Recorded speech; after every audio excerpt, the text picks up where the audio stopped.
Saya Cikgu Zoe, SK Gong Badak, Sekolah Kluster Percuma. Sekolah kami memang menggunakan Zoom A sejak sekian lama lah. Dan saya dapati memang memberi impak lah kepada anak-anak sekolah ini yang menggunakan Zoom A. Dan Alhamdulillah, kebetulan pula dengan PKP ini memang bertepatan kami menggunakan Zoom A untuk memberi tugasan kepada murid-murid. Menariknya, Zoom A ini boleh diakses pada bila-bila masa di mana sahaja secara online, secara interaktif. Jadi mudah kefahaman, memberi kefahaman lah kepada murid-murid.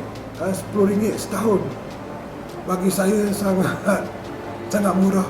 Semua subjek penting ada dalam tu, dengan harga RM10 setahun bagi satu akaun. Ibu bapa juga boleh memantau. Sangat berbaloi bagi saya lah. Sangat berbaloi. Langgan Zoom A hari ini juga. Zoom A, online learning sekolah rendah yang tercanggih di Malaysia, mengandungi 450,000 contoh soalan topikal, soalan kelong dan soalan kebak. Langganannya paling murah, hanya RM10 setahun. Anak anda mampu hebat, anak anda berhak hebat. Oleh itu, jangan melesetkan setiap peluang mereka untuk menjadi hebat. Anda boleh menjawab soalan online ini dengan menggunakan komputer atau telefon pintar.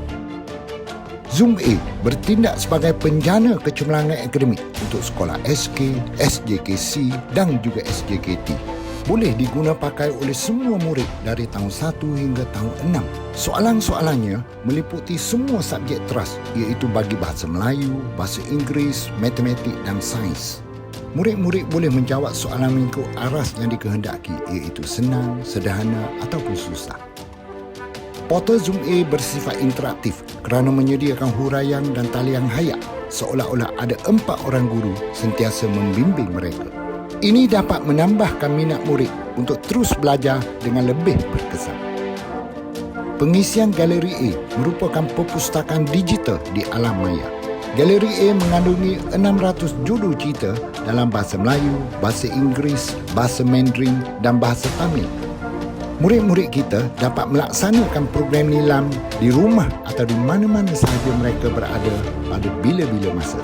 Di penghujung setiap cerita juga disediakan nilai murni yang boleh dipelajari oleh murid-murid kita. Pilihlah buku cerita yang anda minati dari perpustakaan digital ini.